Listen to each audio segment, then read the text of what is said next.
¿Cómo estás? ¿Sí? ¿Qué me cuentas? ¿Tranquila? ¿Ya viste tu calificación? ¿Ya? ¿Feliz? ¿Contenta? Ok, perfecto. ¿Tienes dudas respecto a la calificación? ¿Algo que quieras aclarar? ¿No? Yo me quedo con lo que tengo. Gracias. Ok, vamos a empezar este segundo bloque. Bueno, ya lo iniciamos la clase pasada. Ya empezamos a checar temas nuevos, ¿sale?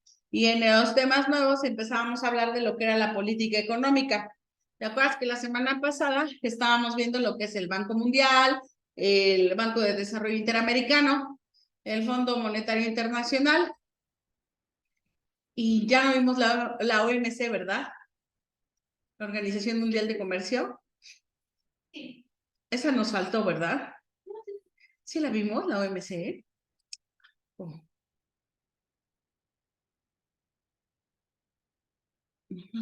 Segundo, creo que no nos dio tiempo. Ah, no, sí, sí la vimos, tienes razón. Y vamos a empezar a ver lo que son los acuerdos comerciales. Sin embargo, bueno, me faltaron otros dos puntos, que son las instituciones nacionales de financiamiento y promoción de comercio exterior o comercio internacional. Aquí lo que te voy a enseñar, o lo que les voy a enseñar básicamente es, primero, Bancomex ya no existe. Bancomex viene marcado en mi programa, pero los tengo que actualizar y básicamente Bancomex ya no existe. ¿Por qué ya no existe Bancomex? Ah, bueno, pues porque Bancomex hace muchos años era quien dirigía todas las operaciones, asesorías, ayudaba con financiamiento a todos aquellos mexicanos que desearan exportar algún material del que producían o importar insumos para producir sus materiales o sus productos. Sin embargo, con los cambios de gobierno y eso, Bancomex, digamos que muta y se vuelve ProMéxico. A ProMéxico lo tuvimos pocos años y ProMéxico se encargaba y tenía delegaciones en cada estado. Y ProMéxico se encargaba precisamente también de todas las asesorías que la gente que quería exportar necesitaba. Por ejemplo, ¿qué necesito para exportar? ¿Sí? Hay mucha gente que te dice, oye, vas a exportar, exporta aguacate, por ejemplo. Y mucha gente dice, no, hombre, a Estados Unidos le reencanta el aguacate y vamos a mandárselos a Estados Unidos. Pero Estados Unidos tiene ciertas áreas en donde te dice que una de las regulaciones y restricciones no arancelarias para importarles aguacate es: el aguacate tiene que ser proveniente de Michoacán. Si el aguacate no es de Michoacán, no van a aceptar ningún otro aguacate. ¿Por qué? Porque Estados Unidos es muy específico y muy metódico con el tema de las medidas, el peso y la calidad de los productos. Para Estados Unidos, para esas partes de Estados Unidos, dicen, es que solo el de Michoacán, el Hass, para ser exactos. Y a mí ya me pasó con un cliente que ya tenía las toneladas de aguacate y cuando checamos regulaciones y restricciones no arancelarias para el condado donde iba, resulta que no aceptaban otro aguacate que no fuera de Michoacán. Y el pobre cliente pues se tuvo que poner a checar en otro lado cómo le hacían con ese aguacate para desplazarlo a otro comprador, porque no iba a entrar por ningún motivo a donde él quería mandarlo. Y tuvo un tema porque él ya había comprado todas las toneladas del aguacate. Y segunda, el cliente estaba esperando el aguacate, ¿sí? Entonces, cuando un exportador no tiene la asesoría necesaria o los conocimientos necesarios para enviar un producto, pasa esto, que en este caso, bueno, pues se le quedó al cliente todo el aguacate, tuvo que ver cómo distribuirlo a nivel local y mercancía para poder tener, pues por lo menos lo que invirtió, ya no ganancias, hablamos de lo que invirtió. Y el otro punto también muy feo y muy impactante fue que aparte quedó mal con el cliente que él ya tenía en Estados Unidos. Entonces, si en algún momento quería volverle a vender, pues obviamente no iba a confiar en él porque ya habían pactado muchas cosas. Entonces, ¿qué pasa? Esto es un problema diario o un problema muy constante en operaciones comerciales. ¿Por qué? Porque no toda la gente tiene el conocimiento y bueno, obviamente tú estás en esta carrera precisamente porque en algún momento pues, la idea es que te dediques a esto, ¿no? A importar, exportar, ya sea que trabajes con una empresa o ya sea que lo hagas tú solita. Entonces es importante que lo conozcas, que sepas que en México si de algo carecen muchos de los productores es de información para poder exportar. Entonces, viendo todas estas carencias, dicen, a ver, Bancomex ya no funciona, ahora vamos a volverlo ProMéxico.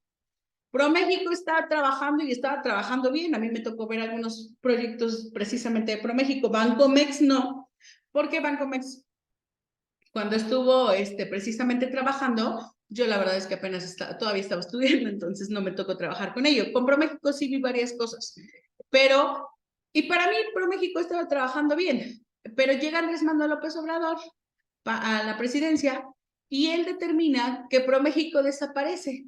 Pero ProMéxico desaparece porque según el análisis, las investigaciones y todo lo que ellos hicieron, ProMéxico efectivamente tenía como delegaciones, delegaciones puestas en los estados, en los diferentes estados de la República, y dice que había mucha corrupción y que si bien estaba dando resultado, era más lo que robaban que el resultado que daban. Entonces Andrés Manuel dice, desaparece ProMéxico y elimina ProMéxico.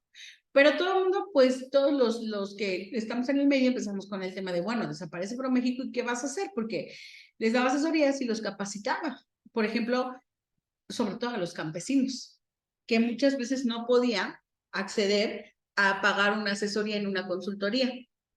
Entonces dice, desaparece ProMéxico, pero no puede dejarnos así, sin algo que impulse el comercio exterior. Entonces lo jala y lo adopta la Secretaría de Economía y la Secretaría de Economía se queda con todas las funciones de ProMéxico. Y de hecho también tiene stands que pone en diferentes partes de diferentes estados en donde se pueden acercar para obtener asesoría.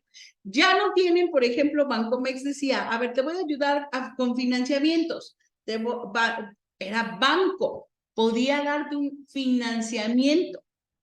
Pero Bancomex decía, los financiamientos que yo te voy a otorgar para operaciones de comercio exterior deben de ser de operaciones en las que vas a requerir mínimo 3 millones de pesos. Así como un financiamiento muy fuerte, ¿no? Y decían muchos de los exportadores o productores, a ver, espérate, es que pues yo no quiero tanto, yo con uno a lo mejor salgo, ¿no? 3 millones es mucho y no tengo la capacidad para poder pagarlo. No te preocupes, si es de menos, entonces buscamos quién pueda ayudarnos para que te dé ese financiamiento. Entonces Bancomex fungía como un contacto con los bancos comerciales o con algún sistema de financiamiento gubernamental para decir, a ver, vamos a hacerlo con intereses menores, ¿sale? Esa digamos que a grandes rasgos era la función de Bancomex. No lo traje en diapositivas, te puse un video institucional que lo estoy platicando, porque al final ya desapareció Bancomex y ahora se vuelve ProMéxico y ProMéxico dice desaparece y entonces ahora la Secretaría de Economía es quien asume todas estas funciones de asesorar, de capacitar, de gestionar o ayudar al gestionamiento de financiamiento para quienes quieren exportar o quieren importar algún insumo. ¿Sale?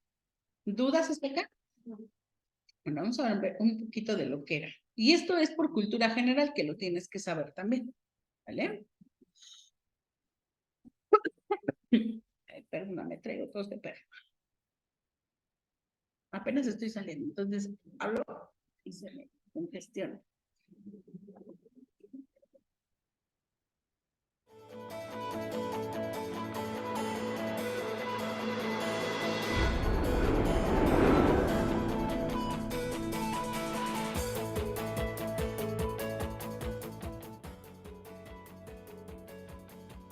El Banco Nacional de Comercio Exterior, SNC, Bancomext, tiene como misión fundamental fomentar el financiamiento del comercio exterior y la generación de divisas en el país, así como ampliar la capacidad productiva de las empresas exportadoras y, en algunos casos, su internacionalización. Asimismo, brindar atención de calidad a sus clientes con programas de financiamiento, garantías y otros servicios financieros especializados. Considerando la importancia que tiene el sector externo para la economía de México, Bancomext estableció 5 objetivos orientados a detonar el potencial exportador de nuestro país.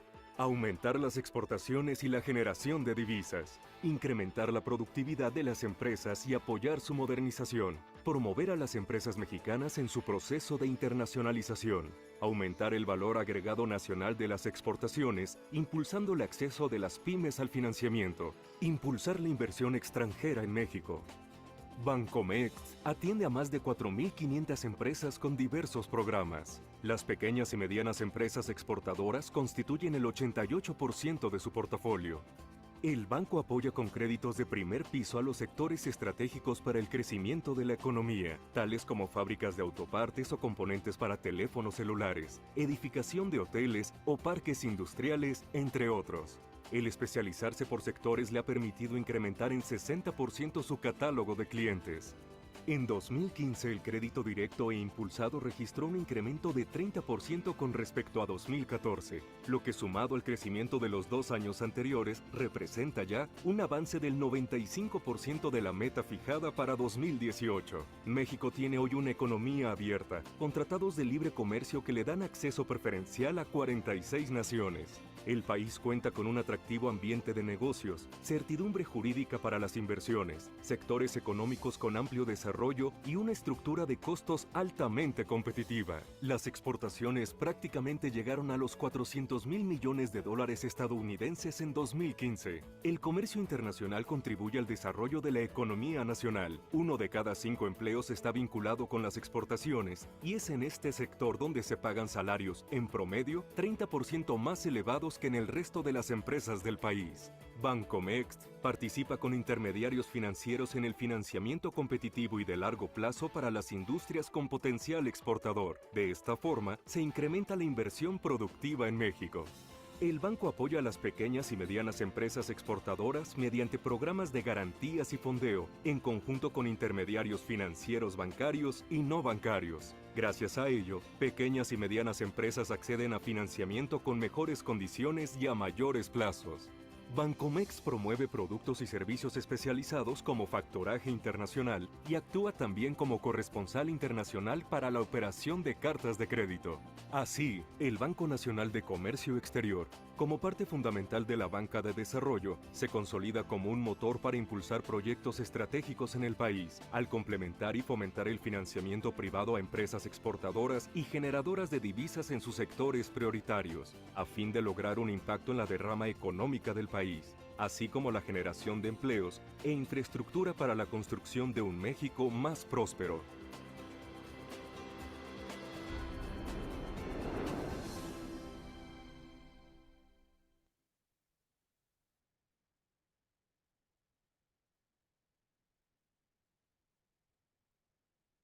Mira, este es del...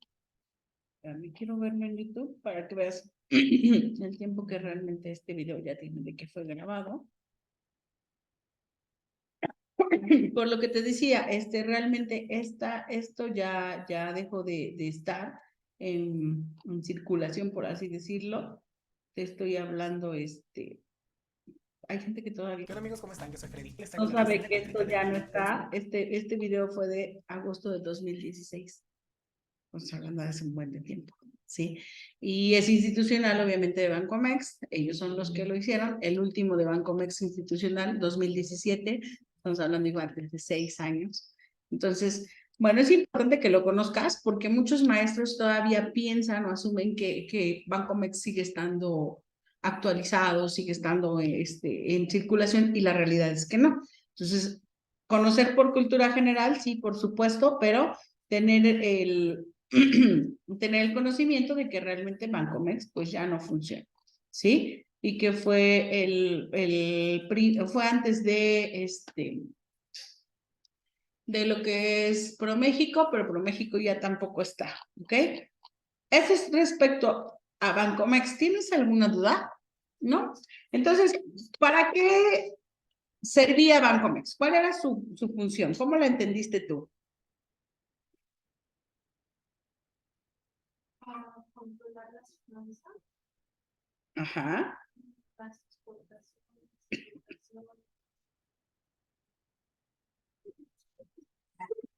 Ok. Era un ente que ayudaba en la gestión de asesorías, de capacitación, de financiamiento para todo aquel que quisiera importar y exportar, siempre y cuando fuera de capital privado, es decir, gente que no tiene nada que ver con el gobierno, ¿sí? Por ejemplo, yo produzco muebles de madera y yo quiero exportarlos, pero no tengo ni el conocimiento que necesito, qué documentos, qué personas me tienen que auxiliar. Bueno, pues acudí a Bancomext y le decía, este es mi proyecto, necesito asesoría, y los asesoraba y los capacitaba, ¿sí? Para eso era Bancomext, y eso es lo que hace hoy la Secretaría de Economía, ¿sí? Bueno, Nacional Financiera, NAFIN, ¿has escuchado hablar de NAFIN? ¿No? NAFIN pertenece a el sistema financiero mexicano, y NAFIN es un ente gubernamental, por así decirlo, que nos ayuda para el financiamiento de las empresas. Lo que vamos a hacer es a visitar un poquito su página para saber dónde podemos buscar, ¿sí? NAFIN nos ayuda con financiamiento, con programas, con asesorías, con capacitaciones. De hecho, hace varios años yo asistí a unas capacitaciones y talleres de NAFIN. NAFIN se dedica a ayudar a todos aquellos emprendedores de diferentes áreas, ¿sí? Emprendedores que quieren poner varios negocios o poner un negocio para que el país pueda tener, obviamente, la intención de esto es que el país, mediante todos esos emprendedores, mediante toda esa gente que inicia un proyecto, pueda generar el tema de trabajo, fuentes de empleo para los mexicanos, ¿sí? Entonces, NAFIN, de acuerdo que hace muchos años yo fui a unos talleres que dieron en el CCU, y en esos talleres precisamente uno de ellos hablaba de cómo manejar recursos humanos en tu empresa. ¿Por qué? Resulta que cuando nosotros tenemos una empresa o armamos un emprendimiento, pues a veces necesitamos empleados, ¿no? Esa es la idea, volvemos a lo mismo, generar fuentes de empleo. Cuando tenemos un empleado, no sabemos ni cómo contratarlo. ¿Qué buscar para que el empleado realmente sea funcional para mí? ¿Y qué ofrecer para que yo también sea funcional para el empleado? Entonces ahí nos metemos en un dilema bien difícil, porque decimos, a ver, espérate, ¿y cómo le hago, no? Y de entrada es hablar con la persona. Apenas un chico me decía, yo tengo un restaurante en Veracruz, muy exitoso, me va muy bien, pero el tema de los recursos humanos me tiemblan las piernas. Y digo, ¿por qué? Me tocó apenas despedir a una persona, y la verdad no se siente nada bien darle las gracias a alguien, explicarle los motivos, ver cómo se le desencaja la cara, y tener en cuenta que si le estás dando las gracias es porque ya hiciste todo lo posible para que él hiciera bien su trabajo y no quiso, y que no te compensa en ese momento porque al final afectas tu inversión. Y le dije, sí, es un proceso muy difícil y se necesita capacitación precisamente para poder asumir y asimilar todo eso y tomar decisiones asertivas en el Departamento de Recursos Humanos. Y le digo, ahora, por lo regular, tratando otra materia, también hablábamos de la parte de los recursos humanos, y les comentaba a los chicos, les decía, a ver, ¿qué haces tú si te das cuenta que un empleado no te está haciendo funcional, no está dando los resultados que tú esperas que dé, ¿no? el trabajador? ¿Qué es lo primero que se te viene a la mente? No, pues correr, dijo la mayoría. No, lo primero que tienes que hacer es darle una retroalimentación de lo que está haciendo mal y decirle, a ver, llegas tarde. ¿Cuál es el motivo por el cual estás llegando tarde? Escúchalo, conoce su entorno, conoce todo lo que está pasando. Muchas veces podemos desechar a una persona porque llega tarde, pero es un buen trabajador en otros sentidos, jamás falta, es una persona productiva, es una persona que siempre apoya a la empresa cuando dice necesitamos tiempos extras, es una persona que suma. ¿sí? Y su tema es, no llega temprano. A ver, analiza por qué no llega temprano. Dale una retroalimentación. Cuéntale que es importante para su desempeño laboral, que es importante porque si, por ejemplo, es alguien que le toca hacer en una industria automotriz, poner la máquina para el pintado de las puertas de un auto, y si él llega tarde, retrasa el proceso que sigue, y el proceso que sigue, el que sigue, y el que sigue, y así se hace una cadenita, ¿sí? Explícale esa parte, explícale lo que está pasando, dale la retro, no desconocemos el tema por el cual está llegando tarde, ¿sí? Si al final en todo lo demás es cumplido, alguien que ni es cumplido, llega tarde y falta cuando quiere y todo, y aún así, viendo una consultora precisamente de recursos humanos, decía, el primer tema siempre debe de ser dar una retroalimentación, exponerle al trabajador qué es lo que pasa, qué consecuencias hay de su falta, que él conozca realmente los procesos, porque muchas veces hay desconocimiento de procesos. Y entonces, darle la retro, una vez que le das la retro, créeme que el mismo empleado, después de conocer las afectaciones y lo que está haciendo, y que todo el mundo sabe lo que está haciendo, porque hay muchos empleados que dicen, no me han dicho nada, entonces nadie se da cuenta que estoy llegando tarde, nadie se está dando cuenta de esto, ¿se puede? Sigo, ¿sí? Pero si el empleado sabe que sí ya te estás dando cuenta, que sí hay un seguimiento de las acciones que toma el empleado dentro de la empresa, él mismo en su momento, si no está a gusto y si considera que no lo va a cumplir, ni siquiera necesitas correrlo, se va. Sí, esa es una realidad. Entonces, ¿qué requisitos necesito? ¿Qué exámenes necesito hacerle? ¿Qué necesito conocer para saber si va a cumplir con mi filosofía organizacional? ¿Sí? Bueno, NAFIN te da precisamente asesorías y talleres referente a esto. Me tocó un ciclo en donde nos dieron de recursos humanos, de contabilidad, de mercadotecnia, de e-commerce y no me acuerdo de otro. Eran como 5 o 6 cursos los que tomé en esa capacitación. Y eso lo dan para todos los emprendedores. También ayuda con financiamiento. Si acá, por ejemplo, vamos a entrar a NAFIN, Nacional Financiera, hay que tener en cuenta que Nacional Financiera no es un banco, ¿sí? Es un organismo que te ayuda a promover, a gestionar, a buscar estas áreas, pero no es un banco. Y entonces Nacional Financiera dice, a ver, financiamiento, para ti que eres micro, pequeña y mediana empresa, conoce los productos que te ofrece la banca comercial con el apoyo de NAFIN. Ahí mismo te está diciendo que la banca comercial, es decir, estamos hablando de un Bancomer, de un HSBC, de un Banamex, etcétera, que es la banca comercial, te va a poder otorgar un financiamiento, pero como cuentas con el apoyo de NAFIN, quizá si tú vas directamente al banco, te van a generar mayores intereses, te van a generar a lo mejor requerimientos que ni siquiera puedes cubrir, pero con el apoyo de NAFIN, NAFIN es como un intermediario que va a ayudar para que esto sea más fácil, ¿sí? Entonces, te dice, yo te voy a ayudar si asistes conmigo para que te asesore y también gestione con la banca comercial un préstamo, un financiamiento, ¿sí? Y dice, pues te pueden dar garantía preferente, es decir, facilitar el acceso a financiamiento con énfasis en las regiones con menor cobertura bancaria. Sí, emprendedores hay en todo México. Sin embargo, hay lugares en donde la cobertura bancaria no llega o son muy pocas las ofertas, entonces no tienes mucho de dónde escoger. Entonces dicen, afín, a ver, te voy a apoyar para que esto lo manejemos de otra forma, ¿sí? Dice, renueva tu vehículo por unidades nuevas más eficientes y menos contaminantes. Sustitución de vehículos de transporte público en Guerrero, ¿sí? Es decir, de taxis. ¿Por qué? Porque muchos ya están viejos, porque muchos no tienen para renovarlo, no pueden invertir, no pueden hacer todo esto. A ver, en fin, vamos a ayudarlos. Son diferentes áreas a las que apoyan. No está enfocado al comercio exterior NAFIN, pero sí es importante que lo conozcamos porque en algún momento siempre les digo a mis alumnos, yo sé que la idea principal que tú tienes al entrar a una universidad es poder acceder a un mejor trabajo, ¿sí? Sin embargo, no te claves en que únicamente vas a entrar a trabajar a una empresa.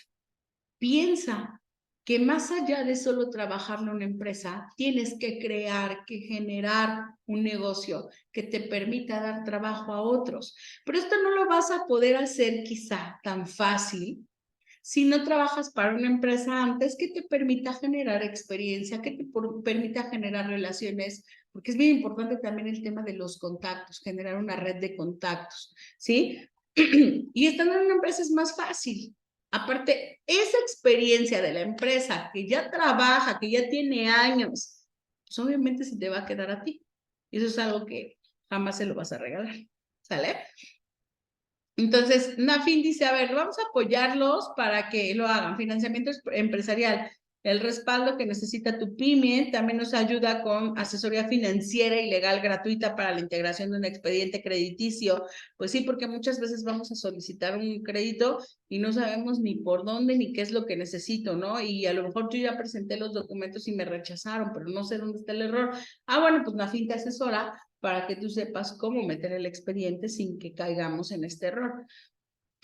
Equipos de alta frecuencia y tecnologías renovables en la empresa, también adquiere o reemplaza equipos obsoletos por modelos de mayor eficiencia energética, sobre todo con la Agenda 2030.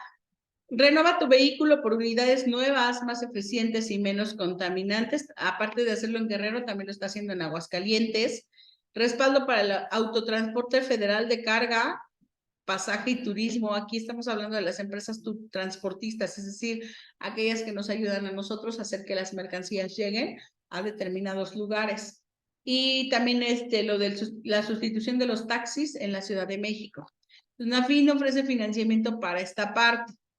Capacitación y asistencia técnica. Aquí es importante que sepamos dónde meternos para empezar a ver, ¿sale? ¿Qué tipo de capacitación requieres y qué tipo de capacitación te puede ofertar Nafin? Inclusión y educación financiera, ¿sí? Aprender sobre aquellos beneficios de ahorro y la inversión, la adopción de servicios financieros y adecuada administración financiera personal. También te ayuda, por ejemplo, con promoción y creación de nuevas empresas, ¿sí? Fortalecimiento y consolidación de empresas, que eso, híjole, es que muchos emprendedores tenemos en México, tenemos emprendedores muchísimos, o sea, ¿cuántos puestecitos hemos visto que ponen en nuestra colonia? ¿Cuántos puestecitos hemos visto que ponen en toda la ciudad? Por ejemplo, cuando pasó la pandemia, yo me acuerdo que en cada calle veías un buen de puestecitos de comida, de todo eso, y después ya no veías nada, o habían contados. ¿Por qué? Ah, pues porque muchos queremos emprender, pero no todos tenemos las armas para mantenernos. Del 100% de los emprendedores que tenemos, solo el 1% puede llegar a dar el salto de ser emprendedor a ser empresario. Pero estamos hablando de un porcentaje pero muy pequeño realmente. Solamente uno es el que logra ser empresario. ¿Por qué? Ah, pues porque muchas veces, o la mayoría, o en todas, no estamos capacitados para cómo desarrollar el negocio. Ya me capacitaron en cómo desarrollarlo, pero ahora cómo lo mantengo. Y luego, ¿cómo lo hago crecer? Entonces, Nafin dice, a ver, ven, te voy a ayudar con esta parte para consolidarlas, ¿sí? Te voy a dar la asesoría necesaria. Te dicen, ingresa al portal Nafin, la capacitación presencial. Lo que te decía, hay una ruta de capacitación presencial que yo ya lo tomé y solo tienes que preguntar en dónde, en tu ciudad, en qué parte lo van a dar. Entonces, es bien importante conocer este tipo de ofrecimientos que nos da lo que es el Nafin, ¿sale? Y entonces aquí en Nafin tú puedes checarlo. Te enseño mejor la página para que vayas viendo, porque muchas veces me ha tocado dar la materia de financiamiento. Y cuando les digo Nafin, no la conocen y no saben ni cómo buscarla. Y no saben ni cómo. Entonces es rápido, solo te metes a Google y en Google pones Nafin y te tiene que aparecer su página. ¿Sí? Porque te pueden poner acerca, Nacional Financiera del Gobierno del Estado, también nos dice que es Nafin, pero en la página tú puedes ver, a ver, ¿qué me ofrece? De lo que yo necesito, ¿qué me ofrece? ¿Sí? ¿Qué tengo que me ofrezca Nafin? Entonces, esto es lo que hace Nafin. Asesora, capacita y funge como un intermediario con la banca comercial si es que tú necesitas realmente asesoría. ¿sí? Perdón, financiamiento. ¿Ok? ¿Hasta acá estamos bien con AFIN?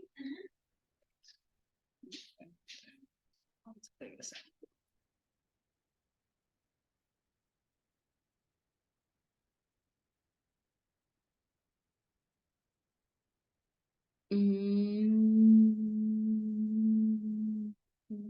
¿Esto ya lo hiciste, esta actividad?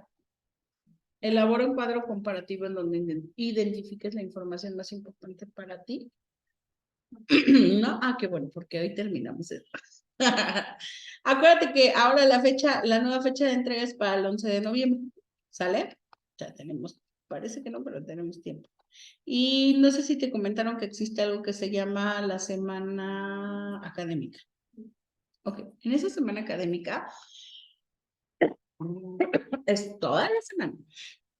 Y la escuela presenta ponentes, a veces los ponentes los propone la misma escuela, a veces los mismos alumnos son ponentes de diferentes temas referentes a las áreas. Por ejemplo, aquí tenemos comercio internacional, tenemos pedagogía, tenemos administración, tenemos mercadotecnia, informática administrativa, tenemos derecho. Entonces, referentes a cada área, todos los días se dan conferencias, ponencias, ¿sí? ¿Qué es lo que se les pide? Obviamente, pues es toda la semana las ponencias y no puedes estar acá y en otro lado. Entonces, no hay clases en esa semana, pero tienen que asistir a las ponencias, ¿sí? Las hay en línea y las hay presenciales, igual que una clase, ¿va? Entonces, tienen que asistir, se les solicita que asistan. Es un tema padre porque les dan, obviamente, temas actualizados, temas que son de su interés para el área, etc. Ah, exactamente. Está padre esa semana académica, es en noviembre, si no mal recuerdo, es la segunda semana de noviembre. Te paso bien la fecha, de hecho la pongo acá, bien la fecha para que sepas cuándo. Sí. Entonces,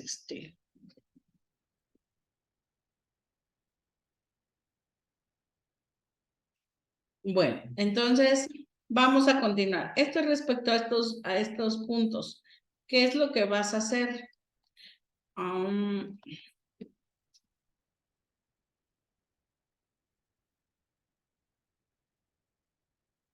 Ok, aquí nos faltó esta actividad. Esta no la hicimos, la de la OMC, la de visitar el sitio web de la Organización Mundial de Comercio y leer sobre lo que hace, así como me metí ahorita en AFI, propone su composición y dar clic en el vínculo que se llama 10 cosas que puede ser la OMC. ¿Cuál de las 10 te parece más importantes y por qué? Pasándote la información que ya leíste de esta organización, ¿cuál agregarías o quitarías de las 10 cosas que pueda hacer la organización y por qué? Organización Mundial del Comercio, ¿sale? Entonces, vamos a hacer esa actividad ahorita, perdón, vamos a hacer esa actividad ahorita, igual ya sabes, 5 o 10 minutos y esto obviamente es para que no nos aburramos también y tengamos una actividad acá, ¿sale?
A ver, empezamos.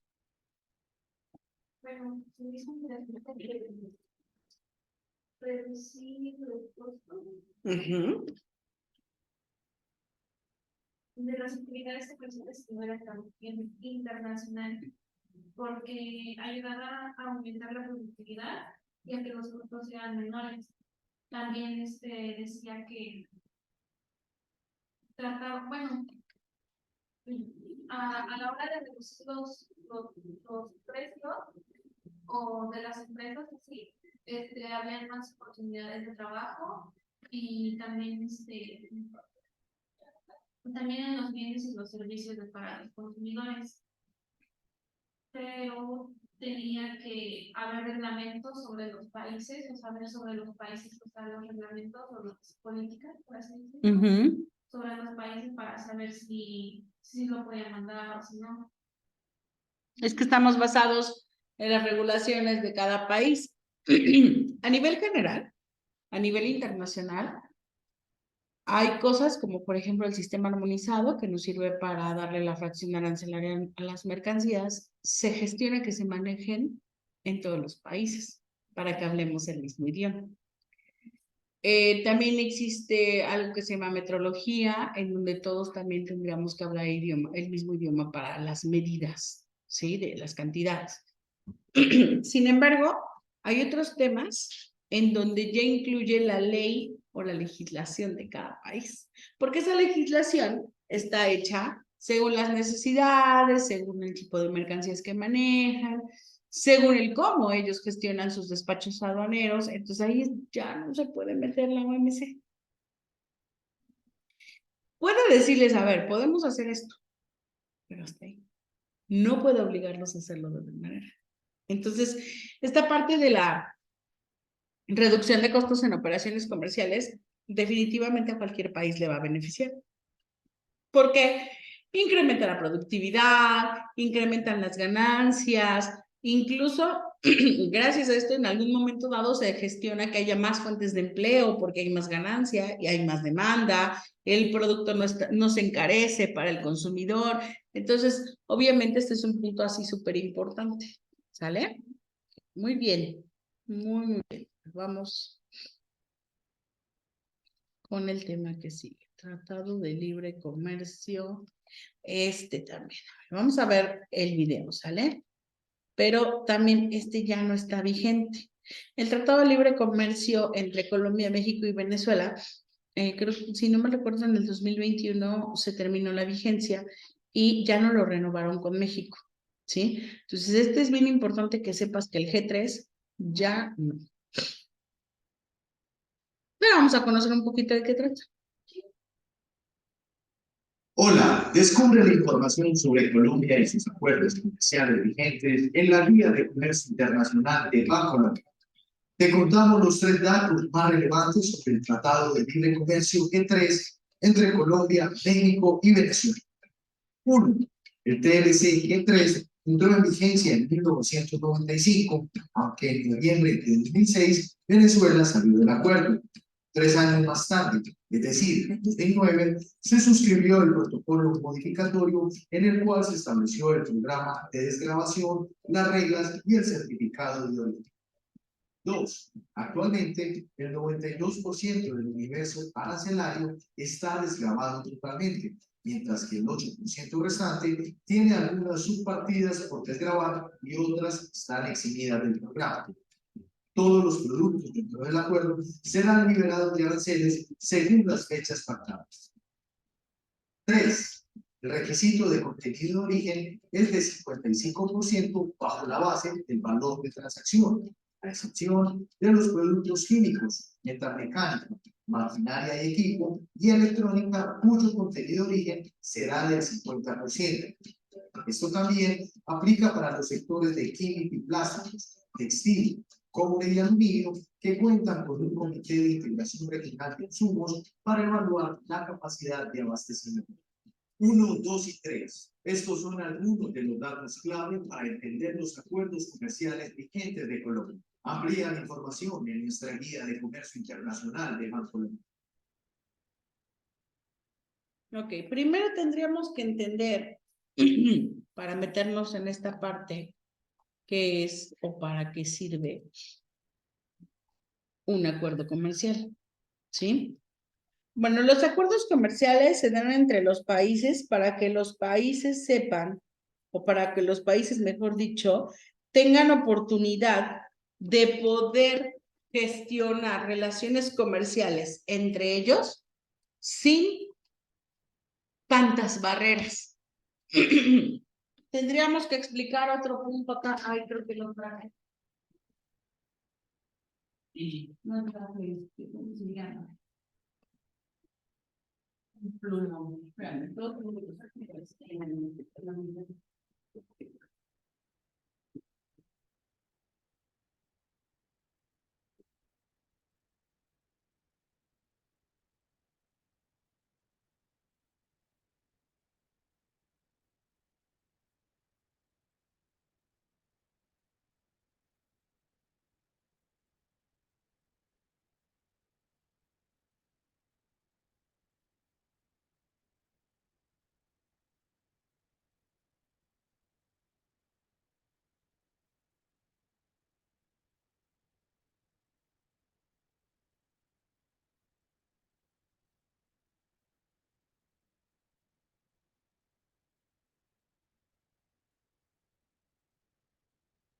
Ok, a ver. Vamos a ver. Aquí hay un punto bien importante. Hace muchísimos años, las operaciones comerciales siempre han existido. De hecho, en México, la aduana más vieja, por así decirlo, no solo de México, sino de Latinoamérica, es la aduana de Veracruz. ¿Por qué es la aduana de Veracruz? Ah, porque cuando nos conquistaron o cuando nos encontraron los españoles, todas las mercancías. Ahí estoy bien buena dibujando, ¿eh? Así que, y te fijes, esto es México, un zapatito. ¿Y qué es? ¿No? Y entonces decían, obviamente, pues acá también existía el demás, ¿no? Alaska y Estados Unidos. Bueno.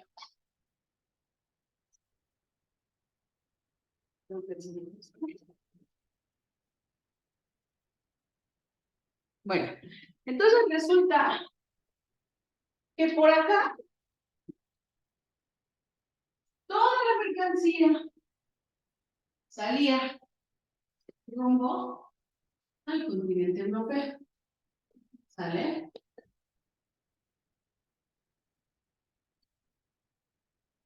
Todo lo que saquearon, todo lo que se llevaron, los metales preciosos, las joyas, animales, los cultivos, todo lo sacaban de México por acá a llevarse a Europa. ¿Sí?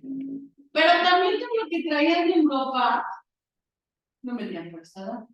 Obviamente en ese tiempo pues, no existía lo que hoy tenemos, ¿no? Que es, por ejemplo, no existía el tema de todos los documentos que hoy tenemos para poder hacer posible una importación y una exportación. Anteriormente, pues nada de esto existía. Anteriormente, ¿qué es lo que existía? Pues solamente lo gestionaban así, ellos eran los que querían hacerlo, pues ellos eran los que se los llevaban, ¿no? En ese tiempo. Por eso decimos que es una de las más viejas, si no es que la más vieja. Al menos de México sí. Bueno, porque acuérdate que en ese tiempo pensaban que el mundo era plano.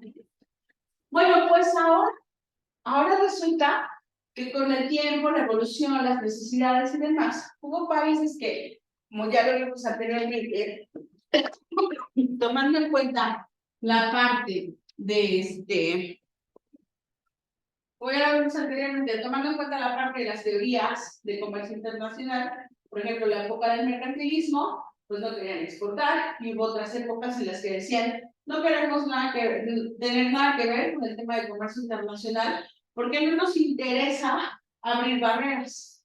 ¿Por qué? Si tú importas mucha mercancía a un país, ¿qué va a pasar? Ah, pues el país está comprando mucho y para el país que está vendiendo, eso es muy benéfico. Pero para el que está comprando, no, porque le afecten su balanza de pagos, como también ya lo vimos, ¿sale? Entonces, ¿qué hacen los países? Aplican algo que se llama barreras al comercio exterior, ¿sí? Estas barreras pueden ser de dos formas, arancelarias y no arancelarias.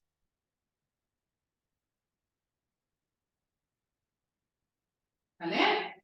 Las arancelarias estamos hablando de impuestos que se pagan en el comercio exterior y las no arancelarias estamos hablando de todos aquellos permisos, requisitos, certificados, cuotas compensatorias que se tengan que pagar para permitir que la mercancía ingrese al país a donde vamos a trabajar, ¿sí? Y hay países como Corea del Norte, como Alemania, que dicen, a ver, nosotros vamos a hacer y a poner muchas de estas, nos gustan mucho, para que no ingresen a nuestro país a venderlos. Entonces, como es todos los países en su momento dicen, a ver, espérate, pues obviamente yo también voy a poner estas barreras. ¿Por qué? Porque a mí no me beneficia que vengan, me vendan, y mis productores ¿a qué hora van a vender?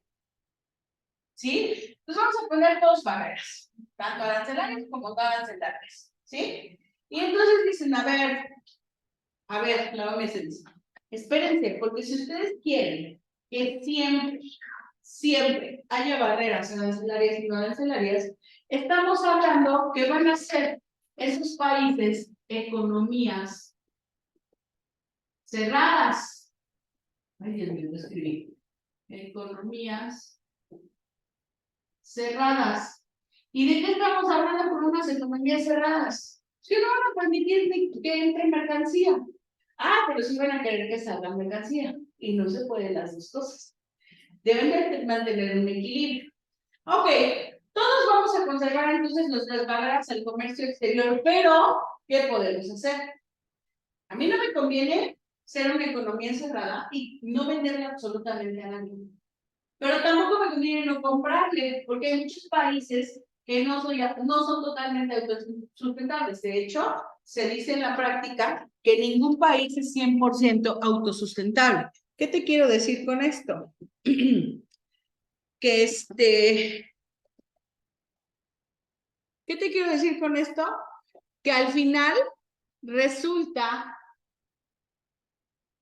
que a los países no les convenía no vender, pero tampoco no comprar, porque a lo mejor para las necesidades de mis empresas, para que ellas puedan estar,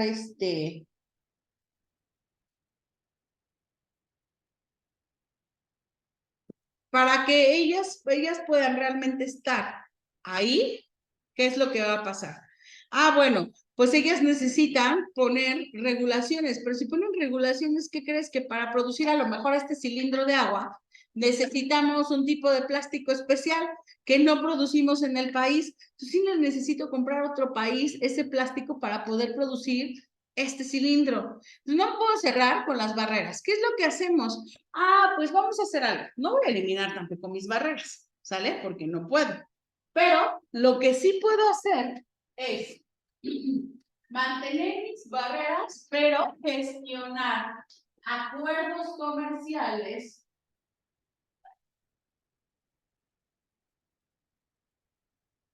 con otros países, sí, con los países que me convenga. Así no abro mi barrera todos. Es decir, a lo mejor ese plástico yo lo voy a requerir de Afganistán.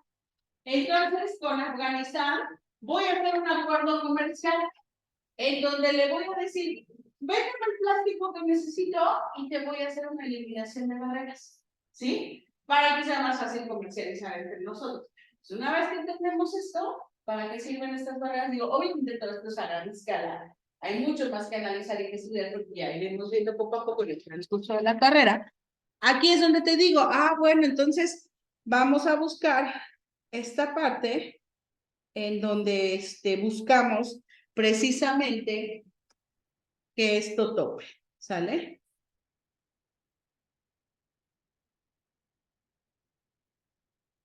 ¿Dudas hasta acá?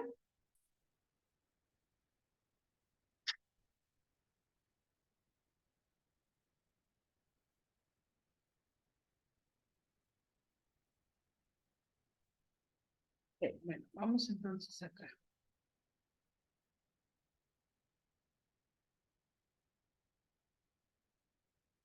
Vamos a ver entonces ahora sí los acuerdos comerciales. Ya entendimos para qué básicamente funciona, para la eliminación o reducción de estas barreras comerciales.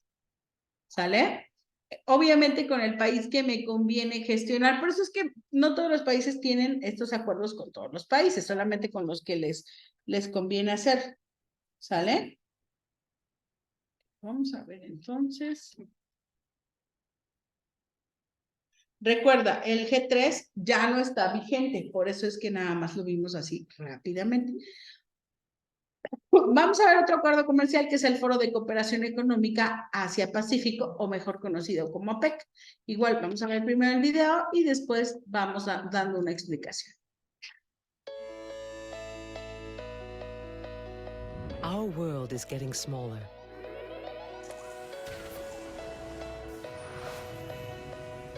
People, businesses, and economies grow closer together. At APEC, we imagine the possibilities when there is dialogue and cooperation. When diverse communities work together through trade, good things can happen. More choices for consumers. More business opportunities. More jobs. And better standards of living for all. At APEC, we make this a reality by advancing free trade for Asia-Pacific prosperity. Established in 1989 with 12 economies, APEC's membership now totals 21. Recognizing the pace of implementation for differing levels of economic development, APEC leaders in Bogor, Indonesia committed in 1994 to achieve the goal of free and open trade and investment in the Asia-Pacific no later than 2020. This is the fundamental commitment that shapes most of what we do. So how have we set about achieving these goals? Through three broad work areas: trade and investment liberalization, business facilitation, and economic and technical cooperation, also known as APEC's three pillars. The first pillar, trade and investment liberalization, focuses on opening up markets and integrating economies in the region. The second, business facilitation, aims to improve the ease of doing business and reduce trading costs across economies. At APEC, we make this a reality by advancing free trade for Asia-Pacific prosperity. Aquí nos dice una palabra clave que hace ratito yo te dije: economías cerradas, ¿sí? Aquí cuando los países se centran o apoyan para poder generar estos acuerdos, estamos hablando que son economías de libre comercio, es decir, que van a dar libertad para que las mercancías entren y salgan sin tener que pagar tantas cosas, pero también sin tener que hacer tanto trámite burocrático, porque estas barreras no solamente se gestionan o no solamente hablan de temas económicos, sino también de procesos administrativos que pueden tardar mucho y que pueden parar las operaciones comerciales. ¿Sale? Established in 1989 with 12 economies, APEC's membership now totals 21. Recognizing the pace of implementation for differing levels of economic development, APEC leaders in Bogor, Indonesia committed in 1994 to achieve the goal of free and open trade and investment in the Asia-Pacific no later than 2020. This is the fundamental commitment that shapes most of what we do. So how have we set about achieving these goals? Through three broad work areas: trade and investment liberalization, business facilitation, and economic and technical cooperation, also known as APEC's three pillars. The first pillar, trade and investment liberalization, focuses on opening up markets and integrating economies in the region. The second, business facilitation, aims to improve the ease of doing business and reduce trading costs across economies. The third, economic and technical cooperation, enables businesses to take advantage of global trade in a sustainable way. APEC helps the transition towards regional economic integration by ensuring that people are well placed to gain from global trade in the long term. From helping small businesses get loans and access foreign markets, to educating youth in the use of information technology, and empowering women to play a bigger role in APEC economies. A tough challenge, sure, but consider this. There have been significant reductions in average tariffs in APEC over the past 20 years.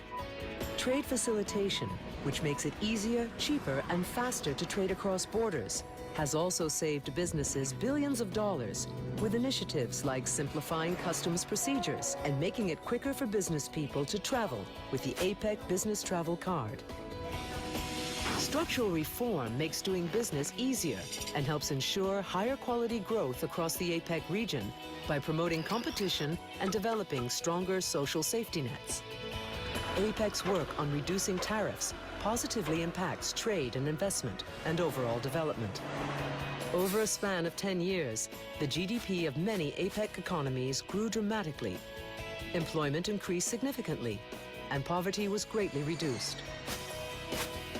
Going beyond traditional trade and investment areas, APEC also undertakes work that reflects new regional challenges. Implementing projects that help the region reduce disruptions in the supply chain in the event of a disaster. Developing guidelines and building the capacity of economies and businesses to help them deal with pandemics. And focusing on strengthening energy security to help build a sustainable future. But as the world grows ever smaller and economies grow closer, APEC's role becomes ever greater and more relevant. So that as incomes rise, poverty falls, and the gap between developing and industrialized economies narrows, there really can be progress for all. APEC, advancing free trade for Asia-Pacific prosperity. Ok. Vamos a ver ahora las diapositivas.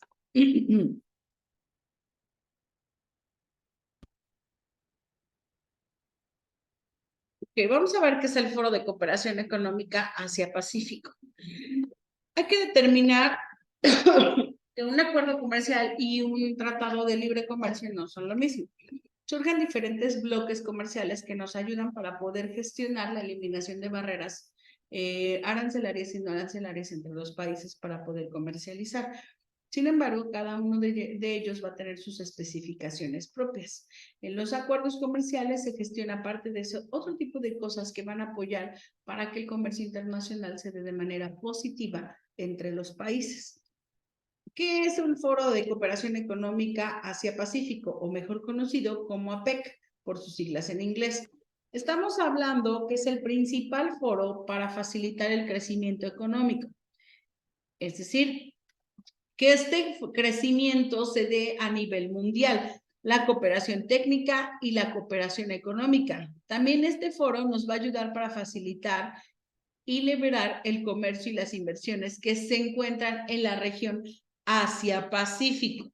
Es decir, te está diciendo que no es un foro que va a ayudar a generar una mejor forma de comercializar entre todos los países, sino que solamente los que se encuentran en la zona Asia-Pacífico, ¿sí? De hecho, ahí está un mapita en donde vemos más o menos cuál es la zona.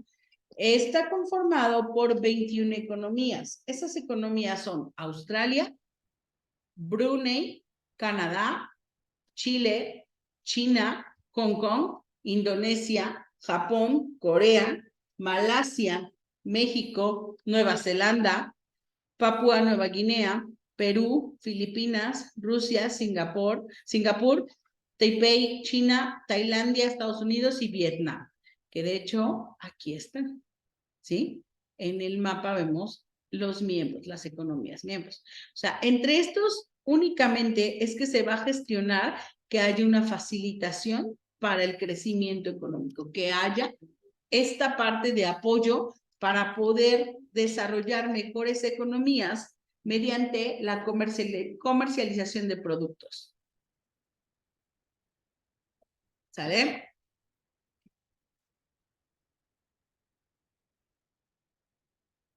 El foro fue establecido por Canberra, en Australia. Esto lo hicieron en noviembre de 1989. Se dio gracias a la iniciativa del que entonces era el primer ministro australiano, Robert Hawke, en respuesta a la creciente interdependencia económica de las economías de Asia-Pacífico. Estos acuerdos se van dando conforme las necesidades van creciendo. Obviamente en este año estamos hablando que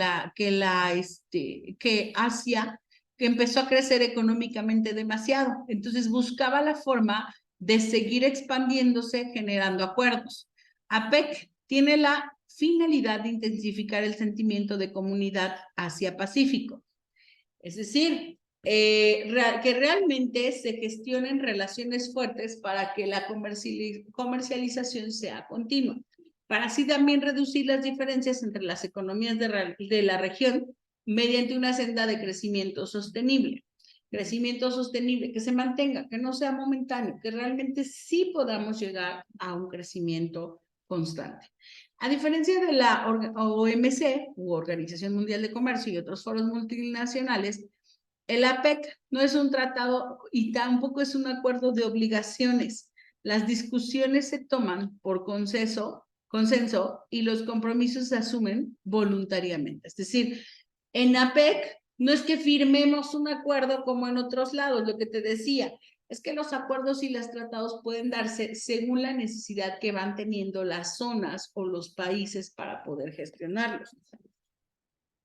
En el caso de APEC, no van a decir, a ver, tu obligación a partir de hoy es esto. Van a decir, vamos a checar cuáles son las necesidades que tenemos como región Asia-Pacífico respecto a las operaciones comerciales que estamos teniendo. Vamos a gestionar una reunión, por consenso decidimos sobre qué atacamos y qué compromisos vamos a asumir para poder realmente evitar que siga pasando ese problema. Es diferente a una obligación centrada en un acuerdo en donde dices, no importa la situación, tiene una vigencia obviamente, del año tal al año tal, siempre vamos a manejar esta situación así. Y no, se va consensuando según las necesidades. Es un foro, en un foro todos podemos opinar y determinar qué es lo que vamos necesitando. Por eso dice, se consensúa, ¿va? ¿Cuál es la misión de APEC? Bueno, como ya lo vimos, es el principal foro económico que tenemos de Asia y el Pacífico. Su objetivo principal es apoyar al crecimiento económico y la prosperidad en esta región. Estamos unidos en nuestro intento de construir una comunidad dinámica y armoniosa en Asia y Pacífico, promoviendo un libre comercio y la inversión, ¿sí? Es decir, Asia y Pacífico buscan promover precisamente la eliminación de las barreras para poder generar inversión y más actividades comerciales, acelerando así la integración económica regional, fomentando la cooperación económica y técnica, mejorando también la seguridad humana, que ese también es un tema bien importante, cuidar a toda la mano de obra humana que existe, perdón, toda la mano de obra que existe en los procesos logísticos y de comercio exterior, y facilitando también un entorno empresarial favorable y sostenido. Nuestras iniciativas convierten los objetivos políticos en resultados y acuerdos concretos para que estos se transformen totalmente en beneficios que podamos palpar, es decir, beneficios tangibles. Hablamos de la visión de APEC. Bueno, pues la visión es conocida como los objetivos de Bogor y consiste en alcanzar una liberación y una facilitación de comercio y una inversión al 2010 para las economías desarrolladas y que en el 2020 se busque todo esto para las economías que se encuentran en desarrollo. Primero se plantearon en 2010 porque las economías desarrolladas ya llevaban un proceso más ágil de comercialización, un conocimiento mayor, pero también un crecimiento económico mayor. Entonces, con ellos era más fácil llegar al punto cuando se crea APEC, por eso se ponen como meta el 2010. Pero las economías que apenas estaban empezando, que apenas conocían lo que era el desarrollo, pues para ellos el proceso iba a ser más lento. Para ellos, por eso, su objetivo era en el 2020. Asimismo, APEC va a trabajar para crear un ambiente seguro para el movimiento eficiente de bienes, de servicios y de personas en la región. Los tres pilares de APEC, consistentes en los objetivos de Bogor, son Primero, la liberación de comercio, pero también la liberación de inversiones, hacer crecer todas las operaciones comerciales, inversiones del capital privado en sus diferentes áreas. También otro de esos pilares es la facilitación de comercio, pero también la facilitación para la inversión y la cooperación técnica y económica. En los pilares, bueno, dentro de estos pilares tenemos como primero la liberación del comercio y la inversión, que es este del que hablábamos, ¿sí? Vamos a explicarlos ahora. Aquí la PEC dice, a ver, la liberación de comercio e inversión está enfocada en la apertura de los mercados y la reducción significativa de los obstáculos que causan restricciones al comercio y a la inversión. ¿Por qué? Porque ya sabemos todos que todos los países tienen sus barreras de arancelarias y no arancelarias. Entonces, buscamos que haya una reducción significativa de estas barreras, ¿sí? ¿Para qué? Pues para que con esto nosotros podamos empezar a aperturar nuevos mercados. Y si voy a satisfacer, o mi idea al inicio era satisfacer necesidades dentro de mi país, no sé, cubrir una demanda de 1,000 productos a la semana, con la apertura de los mercados lo que voy a hacer es incrementar mi demanda. A lo mejor ya no voy a surtir 1,000, ahora voy a surtir 2,000. Y eso obviamente a mi país le beneficia. ¿Por qué? Porque así mi país va a poder tener todo eso, más mano de obra. No es lo mismo hacer 1,000 piezas a la semana que hacer 2,000. Si voy a tener que hacer el doble de las piezas que yo ya tengo programadas, voy a tener que contratar a más personal. ¿Sale? Y la reducción significativa de los obstáculos que causan restricciones al comercio y a la inversión. Luego, la facilitación del comercio e inversión. La facilitación del comercio está enfocada en la reducción de los costos de transacción empresariales. También se enfoca en el mejoramiento del acceso a la información comercial y así van a maximizar los beneficios de la tecnología de la información, ¿sí? Esencialmente, hablamos que la facilitación del comercio ayuda a los empresarios a conducir sus negocios más eficientemente en el Asia-Pacífico. También ellos necesitan facilitar la inversión para poder hacer que más inversores estén llevando su dinero, llevando fuentes de empleo en esta región, ¿sí? Por supuesto, si yo le doy facilidades a los inversores para que vengan a mi país, obviamente voy a tener ingresos de divisas. Y los ingresos de divisas, ¿en dónde lo vemos reflejado? ¿Cómo se llama la parte en la que vemos reflejados los ingresos extranjeros? La balanza de pagos. Acuérdate que la balanza de pagos es un registro contable que nos indica cuántos inversores también ingresan al país, ¿sale? En su cuenta capital. Pues hasta acá vamos bien.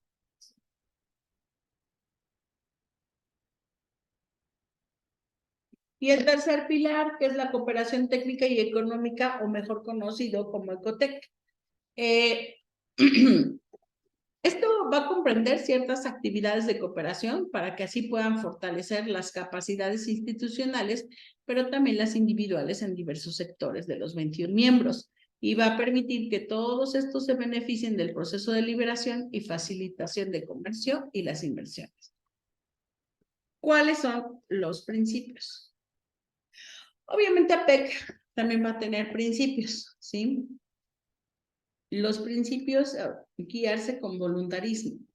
Hace ratito hablábamos y decíamos, es que no se trata de obligar a las economías a seguir ciertos puntos, ciertos regímenes, a todas las de Asia-Pacífico.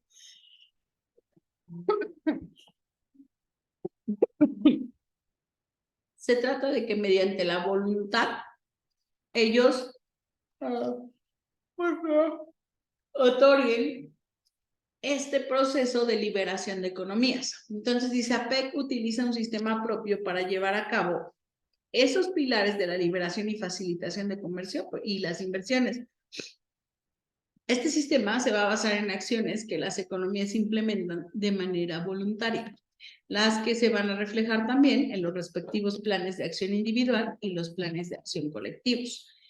El enfoque es voluntario y flexible porque las decisiones de los miembros no se basan en una reciprocidad negociada y vinculante. Es decir, no hay un acuerdo firmado, no hay una obligación implícita, sino ellos lo basan en la firme creencia colectiva que las mayores oportunidades se generarán con la aplicación de modelos que cumplan con las metas establecidas en globo. Entonces, uno de los principios de APEC es decir, a ver, mediante todo lo que los beneficios que planteemos conseguir en APEC, vas tú a cooperar conmigo de manera voluntaria. Tú me vas a decir qué es lo que ofreces hacer para colaborar con esa reducción y eliminación de las barreras, con esa facilitación al comercio, ¿sí? Entonces, su principio es, nada puede ser obligatorio, todo tiene que ser por voluntad de los países, ¿sí? Y luego dice regionalismo abierto. Hasta acá vamos bien, y me detengo tantito, tú dime.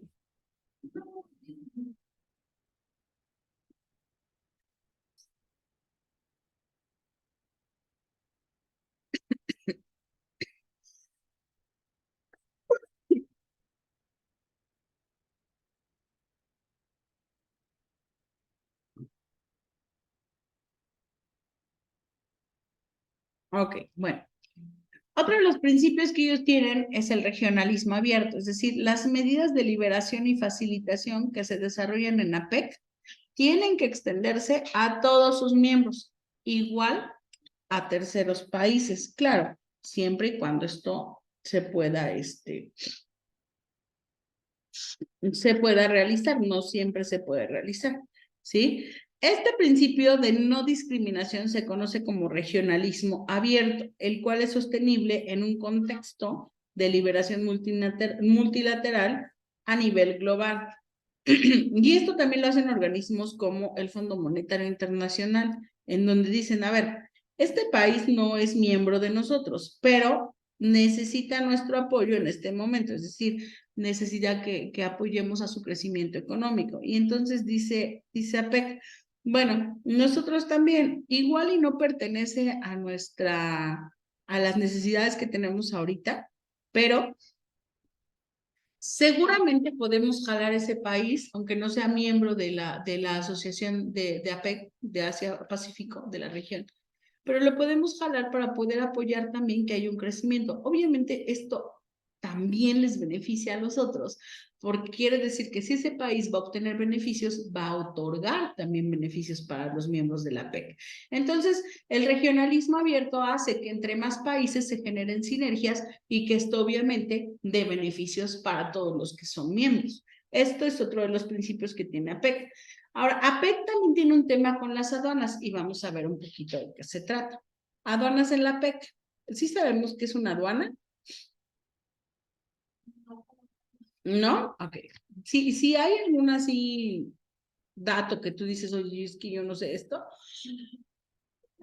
dímelo con toda la confianza porque entiendo que eres de primer año y que obviamente hay muchas cosas o muchos conceptos que aún no manejas, ¿sí? Pero, como no me dices nada, yo me sigo y yo asumo que sí lo entiendes, ¿sale? Tú dime, no tengas miedo, al final tú vienes a aprender, ¿sale? Recuerda esto siempre. Tú eres libre de expresar todas tus dudas, porque a eso vienes, a aprender. Si ya supieras todo, ¿para qué pagas? ¿No? Entonces, bueno, ¿qué es una aduana? La aduana es un espacio físico en donde se realizan todas las transacciones comerciales. Es decir, en la aduana, ¿tú has ido a algún aeropuerto? Ah, bueno, cuando vas a viajar, tienes que dejar tus maletas en un lugar, que es el check-in, ¿no? Cuando tú compras tu boleto, te dan unas instrucciones de cuánto debe de pesar tu maleta, de cuánto es lo que puedes cargar, qué mercancías puedes llevar, qué mercancías no te van a permitir ingresar, y te dan un horario para llegar, ¿sale? Y que tienes que llevar tu identificación oficial y el boleto en mano, o por lo menos el código QR, ahora ya, ¿no? Bueno, digamos que esos son los requisitos que también cuando vas a exportar o importar te solicitan, que traigas ciertos requisitos. Entonces dices, bueno, hasta ahí todo está bien. Los aeropuertos son como una aduana, porque el aeropuerto llegas tú, registras tu maleta, la metes para que la revisen también, incluso si traes una maleta de mano o un bolso de mano. Eso ya lo registran contigo. Pero en ese momento tu mercancía, tu maleta, entra en un sistema de revisión, que la aduana es lo que hace. Es ese espacio físico que revisa todas las mercancías que entran y salen del país, ¿sí? Pero para esto, obviamente, pues les dice, a ver, los requisitos para poder ingresar mercancías a mi país son estas, los requisitos para poder sacar la mercancía de mi país son estos, ¿sale? Y entonces dices, ok, muy bien, ya lo hicimos, ya está esto, adelante. La aduana dice, dentro de mi espacio físico que te estoy ofreciendo, este espacio físico es manejado por la Secretaría de Hacienda y Crédito Público porque es un espacio gubernamental, es decir, le pertenece al Estado, le pertenece al gobierno, ¿sale? Todos los trabajadores que se encuentran en la aduana son trabajadores del Estado, no son de capital privado, porque la aduana se encarga de decir, estos cilindros entraron al país de manera legal, aquí están los documentos que lo amparan, hicimos una revisión y legalmente no tienen ningún problema para poder venderse en México o regalarse o simplemente circular en México, ¿vale? Entonces la aduana es ese espacio físico que realiza algo que le llamamos despacho aduanero, ¿sí? Y ese despacho aduanero puede ser un despacho de importación o de exportación. Es decir, ese despacho en donde entra la mercancía o sale la mercancía. ¿Sale? ¿Dudas? ¿No? Ok. Bueno, ¿por quién está manejada entonces la aduana? ¿Por quién te dije quién la maneja? El gobierno, exactamente. ¿Sale? Dios. Entonces, hasta aquí estamos bien.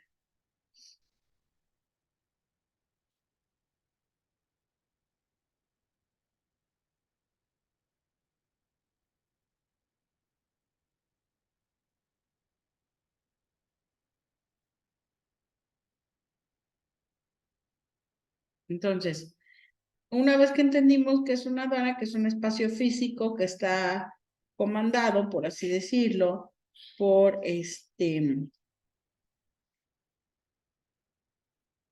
por el gobierno, que se maneja por el gobierno, pero que es el único ente en el estado por el cual puede entrar o salir una mercancía. Oye, pero no es cierto, pues también entran las mercancías por paquetería. Ah, sí, pero paquetería también tiene algo que le llama como aduana, ¿sí? Entonces, al final todo entra. Todo entra por una aduana o sale por una aduana, no hay más, ¿vale?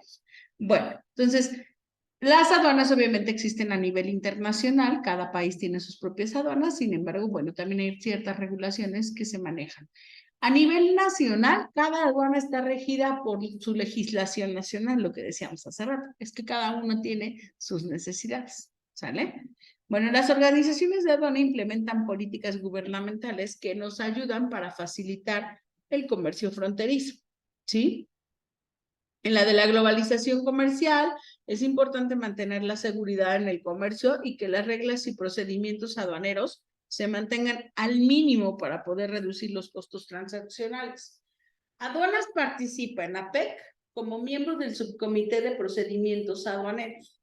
Es decir, forman parte o ellos forman parte de un subcomité que nos va a ayudar para poder gestionar de mejor manera todos aquellos procedimientos que se realizan en la aduana. Una de las actividades que tiene el subcomité es organizar 2 reuniones, en las cuales asistirán los delegados de las 21 economías miembros, los que te platiqué al principio, que eran los miembros. Estos son representadas generalmente por 2 personas. Además, concurren representantes de la Secretaría APEC y otras organizaciones como la OMA. La OMA es la Organización Mundial de Aduanas, ¿sale? Y la OMC, que es la Organización Mundial de Comercio, ¿sí? Como estamos hablando de aduanas, obviamente la OMA tiene que entrar, porque ella es la Organización Mundial de Aduanas, entonces ella es la que nos va a ayudar y nos va a gestionar mejor cómo vamos a manejar estos comités. El Subcomité de Procedimientos Aduaneros de la PEC. Este fue establecido en 1994 y sus principales objetivos son que nos ayuden a simplificar y armonizar todos los procedimientos aduaneros regionales para poder asegurar un tránsito seguro, eficiente y efectivo de las mercancías a través de la región. También la idea de este objetivo, de este subcomité, es conciliar y facilitar un control fronterizo. ¿Por qué? Las aduanas que más mercancía manejan, por lo menos en México y en todos lados, de entendido está, son las de la frontera. ¿Por qué? Por ejemplo, nosotros tenemos la de la frontera norte y la frontera sur. La frontera norte, donde limitamos con Estados Unidos, y la frontera sur con Belice y Guatemala, ¿sale? Entonces, como es ese espacio físico que genera la división, la frontera es la división entre un estado y otro, pues por ahí se pueden meter muchas mercancías y por ahí se supone que tendrían que entrar por esos aspectos fronterizos, ¿sí? Entonces, como es por donde entra casi toda la mercancía, debe de haber un control muy específico para eso. De hecho, en la frontera sur se maneja mucho contrabando, mucho. Hay lugares incluso en específico en donde la gente vende clones de las bolsas, de zapatos, playeras, de todo tipo de cosas, pues son puros clones, pero clones que son idénticos. Entonces lo meten, ¿sí? No, en México, en la parte de la frontera sur, no hay total control. El control está más en la frontera norte. ¿Por qué?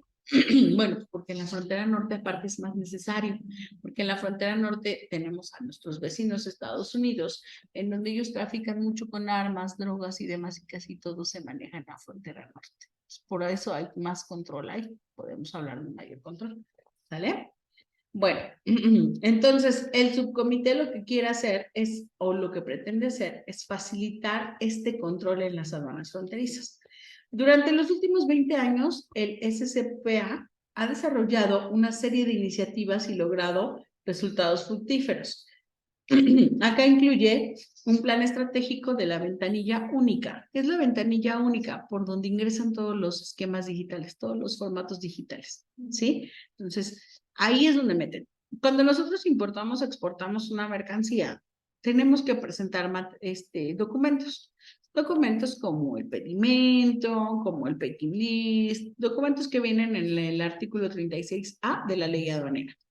Esos documentos anteriormente, estoy hablando de hace 20 años, 20, más o menos, los presentabas en un esquema físico. Aquí está mi carta aporte, aquí está mi pedimento, aquí está mi packing list, acá está la carta de crédito, etcétera, etcétera, etcétera. Lo presentabas físico. Pero obviamente todo esto demoraba, porque imagínate, si yo llevo 10,000 papeles y apenas me los estás presentando y te voy a revisar, tengo que leer todos los papeles y gestionar que la información que está ahí sea veraz. Si no es veraz, pues obviamente a mí me va a traer problemas, ¿sale? Entonces dices, se tardaba muchísimo para despachar y la aduana tenía que empezar a agilizar, porque si me revisaban documento por documento, digamos que tardaban hasta 4 horas entre la revisión de documentos y la revisión física si es que me tocaba semáforo rojo. Entonces, esto afectaba en los tiempos de todos y dan un cambio digital, se hace una reforma incluso a la ley aduanera en donde se establece Que todos estos documentos ahora se van a seguir entregando, por supuesto, pero en un esquema digital, por ventanilla única. Y entonces los mandas por la ventanilla única para que los revisen y digitalmente esté todo registrado antes de que tú llegues a una revisión. Obviamente te quita horas que tú te tardabas revisando uno por uno, checándolos poco a poco. Entonces, obviamente, pues esto es una iniciativa y esto es un resultado positivo, ¿sí? El plan estratégico, entonces, de la ventanilla única, diseñado para agilizar el proceso de importación-exportación, al usar un sistema en línea que conecta a todas las agencias gubernamentales responsables por permisos, certificados y tarifas. ¿Por qué? Pues porque esos forman parte de las regulaciones no arancelarias. Entonces tú lo metes y tienen el tiempo para poder mandárselo, digamos que a la COFEPRIS y decirle, ¿este certificado lo emitiste tú? Si la COFEPRIS dice, no, no tiene mi folio, no tiene mi sello, está mal hecho, es un clon, lo que tú quieras, avisa. Y entonces cuando te toque pasar a revisión, te multan. Te dicen, este certificado no es válido. Pero ya lo revisaron anteriormente por esa conexión que existe de BUSEM o de la ventanilla única con todos los demás organismos, ¿sí? Que en el momento pues era más difícil hacerlo físicamente. Y no podías tener a todos los organismos acá atrás de ti diciendo, ah, sí, sí, lo hice. Ah, no, no, no. ¿Sí? Pues la ventanilla única nos ha servido mucho. Luego, las estrategias de fiscalización de derechos de propiedad intelectual, ¿sí? Y las directrices aduaneras fronterizas de APEC para la fiscalización, falsificación y piratería aprobadas para fortalecer la fiscalización de DPI en las fronteras. ¿Qué es DPI? Derechos de propiedad intelectual. Bueno, acá pasa un tema. Cuando tú tienes una marca comercial, la registras ante la propiedad intelectual, ¿sí? Un nombre, un loguito, lo que tú quieras, un muñequito que registraste, por ejemplo, no sé, Disney. Disney es una marca registrada. Si tú metes mercancías a México sin presentar el pago de esa licencia, y hablamos de mercancía que vamos a meter gorras de Disney, que traen a Mickey y que traen, no sé si has visto que en la etiqueta traen Disney con un logo especial y dice MR, marca registrada. Para que esa mercancía entre, tienes que presentar que pagaste la licencia, que solicitaste permiso para poder utilizar esto que está registrado en el derecho de propiedad intelectual como Disney. Si no lo presentas, tu mercancía es pirata y te la incautan. ¿Sí? ¿Por qué? Porque nunca pagaste ese tipo de derechos a quien fue el creador de Disney. Disney lo pagó, Disney lo registró como suyo, ¿sí? Entonces Disney tiene el derecho de cobrar porque tú uses su nombre. Un nombre que ya está registrado. Por eso dice, a ver, las estrategias que se han llevado a cabo para proteger el derecho de la propiedad intelectual en las aduanas, porque mucha mercancía intentó en su momento entrar así, sin pagar licencia, sin pagar nada, solamente metemos la mercancía, es Disney, está Mickey Mouse y puedes hacer un logo o una calcomanía de esas que no tengan validez. Sí, pero espérate, porque ahora ya tenemos más esquemas digitales, más esquemas profesionales que nos permiten checar la piratería. Que eso es piratería. Pero es la misma gorra, o sea, es más, se la compré a la misma persona que hace las gorras para que las distribuyan en el parque de diversiones de Disney. Sí, y hace tiempo se dio un tema así, en donde no me acuerdo qué productos estaban trayendo y decían, es que es la misma gorra, ¿sale? O es el mismo muñeco, algo así. Sí, pero tú no compraste este tema o derecho en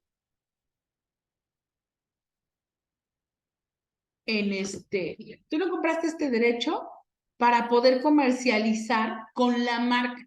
Y es que pasa mucho. Por ejemplo, marcas reconocidas como Dolce & Gabbana, como estamos hablando de Louis Vuitton, estas marcas reconocidas, a lo mejor hoy te venden una bolsa y una bolsa de mano que se hace precisamente en un taller, digamos el taller de María. María confecciona todas las bolsas y pasa mucho, ¿sí? A María le compra sus bolsas Dolce & Gabbana, pero también se las compra la marca de Thalía, porque ahora ya tenemos hasta marca de Thalía y de Jennifer López en bolsas, ¿no? Oye, pero es la misma bolsa. Sí, pero ¿por qué es más cara la de Dolce & Gabbana? Porque Dolce & Gabbana está metiendo ese derecho de propiedad industrial que ya registró, esa marca que ha trabajado en todos estos años para reconocimiento de calidad y demás, y te la está vendiendo, a lo mejor en la bolsa te la está vendiendo en 10,000 y la de Thalía te sale en 700 pesos. Solo por el uso de Dolce & Gabbana, del nombre. Entonces eso encarece los productos. Y obviamente, ¿qué es lo que hacen? Obviamente tú vas a vender con mi nombre y vas a lucrar con mi nombre, págame los derechos por usar mi nombre.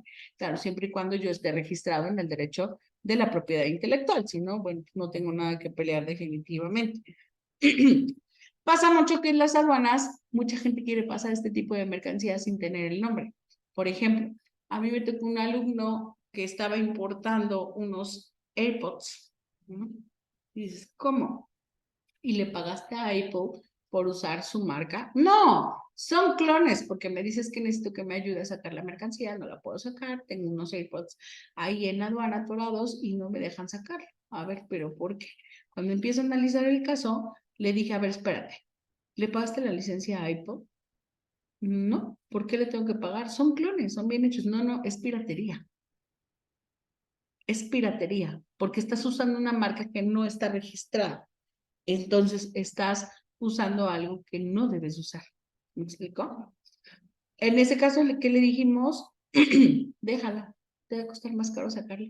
Y hasta la cárcel puedes ir porque es un tema de piratería. Estás metiendo una marca que no está registrada, ¿sale? Que no te dieron los derechos para usarla. Bueno, sí está registrada, pero a ti no te dieron los derechos para usarla, ¿sale? Entonces no son originales. ¿Cuántas veces hemos visto, por ejemplo, los tenis? Yo me río mucho porque los tenis Pumba con los tenis Pumba, o sea, muy parecido y todo, pero al final no es el nombre, ¿sí? Entonces, ¿qué es lo que hace ahí APEC?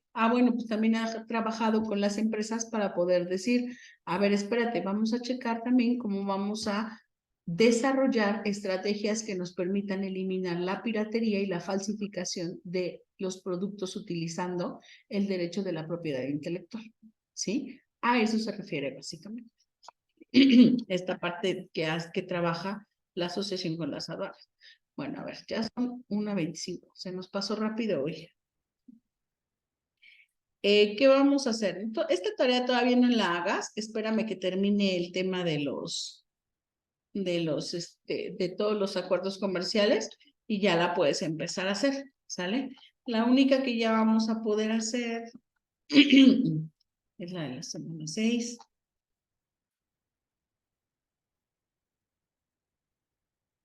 Esta de la semana 6.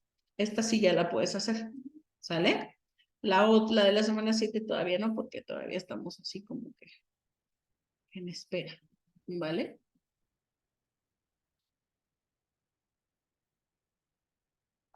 Y pues digamos que por hoy sería todo, pequeño. Te puedes retirar a descansar, que ya estás muy cansado. Muchas gracias, que tengan bonito día.